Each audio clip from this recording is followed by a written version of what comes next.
प्याज लहसुन कोई ऐसा नहीं कि जैसे शराब मछली मांस ये त्याज्य है। अभक्ष पदार्थ मत खाओ जिसमें दूसरों को कष्ट होता है। ये हम अनुमति नहीं दे रहे, आज्ञा नहीं कर रहे कि सब खाओ। हम उनकी बात करें कि जो समस्या है।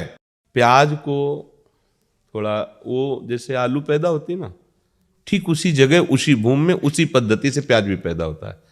बस अंतर एक घोर तमोगुणी है उसका प्रभाव, इसलिए संत जनों ने उसको निषेध किया है।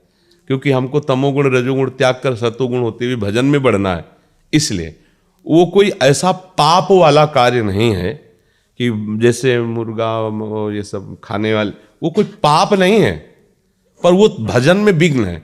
अभी बच्चे हो, अब जैसे कोई आर्मी में है, नौकरी में, ऐसे बड़े व्यापार में या और ऐसे पढ़ाई लिखाई में, अब उनके लिए कहते तुम ये साधु महात्मा और जो भगवत मार्ग में अच्छे से चल रहे हैं, ये उनके लिए है कि आप प्याज लहसुन कोई ऐसा नहीं कि जैसे शराब मछली मांस ये त्याज्य है, ऐसे वो उसके लिए उसी कोट से होगा जो भजन करने के लिए चल रहा है, क्योंकि तमोगुणी चीज है। लेकिन आप लोग जैसे गृहस्थ हैं, आप बच्चे हो, कोई नौकरी में है, कोई ऐसे, अब वो कहाँ पंडिताई झाड़ते घूमे भैया प्याज लहसुन तो हमें लगता है कि फिर बाहर आपको बड़ी समस्याएं आ जाएंगी, या तो फिर बैरागी बनना पड़ेगा, नहीं तो फिर कैसे आप एक दो दिन सेव खा के रह सकते हो।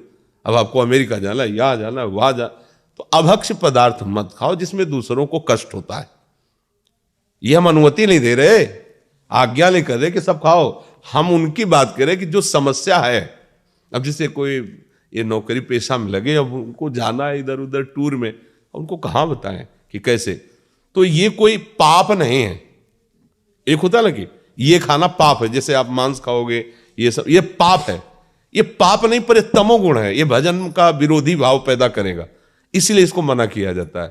तो अभी तुम बच्चे हो, ना खाओ, अच्छा है, आदत मत बिगाड़ो, पर आप गए हो सब पा रहे हो, तुम भूखे बैठे रहो, तो हमें लगता है कि अभी बच्चे हो, ये आपके लिए शायद है कि ऐसा ठीक ना रहे। ठीक है, क्योंकि अब मान लो 2 दिन के लिए गए, 3 दिन के लिए, अब सब पा रहे हैं, तुम बैठे देख रहे हो, तो कैसे रह पाओगे।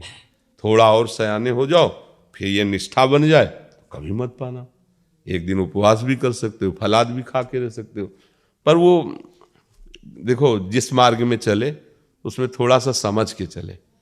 अब जैसे मान लो गृहस्थी में हो, अब परिवार के कई लोग प्याज लहसुन खाते हैं, अब आप वहां अपनी भक्ति का आरोप उनके ऊपर थोपोगे, नहीं बनेगा हमारे घर। हम नहीं कहते, भक्ति विरोध या झगड़ा नहीं करवाती।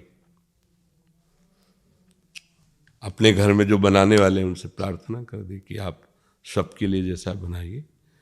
हम अपनी श्री जी के लिए चाहते हैं अगर आप बना सको तो थोड़ा बिना प्याज लहसुन का अलग पात्र में छोंक दो, रोटी वही दे दो, हम भोग लगा पा। राधा राधा राधा। झगड़ा कलह अशांति ये सब ठीक नहीं है। भक्ति तो बहुत, राक्षसों के बीच में रहकर भक्ति कर रहे हैं विभीषण जी, आसपास जहाँ जिंदा आदमियों का मांस खाने वाले नरभक्षी राक्षस, ऐसे जिंदा, जैसे अपने लोग ककड़ी खीरा खाते ना, ऐसे वहाँ रांधने की जरूरत नहीं, ऐसे जिंदा गाय भैंसा ऐसे खाते हो। और एक एक नहीं कि एक भैंसे में हो गया, वो तो सो रहे थे। कुंभकर्ण जी अगर रोज जगे रहे तो सृष्टि खत्म कर दिया ऐसे खाने वाले, और उनके बीच में रह के भजन कहते हैं हमारे भजन का वातावरण ठीक नहीं है। देखो भजन का वातावरण अगर कुटिया से बाहर विभीषण निकले तो बताओ आसुरी प्रवृत्ति का बोल वाला है लंका में, केवल आसुरी प्रवृत्ति का, लेकिन वहां रह करके राम भक्ति ऐसी कर रहे हैं, भगवान कह रहे तुम सरीखे संत प्रेम हो रहे। तो अभी आप, हमें लगता है इस बात पे ना हट करना, अभी आगे जब बड़े हो जाना तो आप सुधार कर लेना। ठीक है।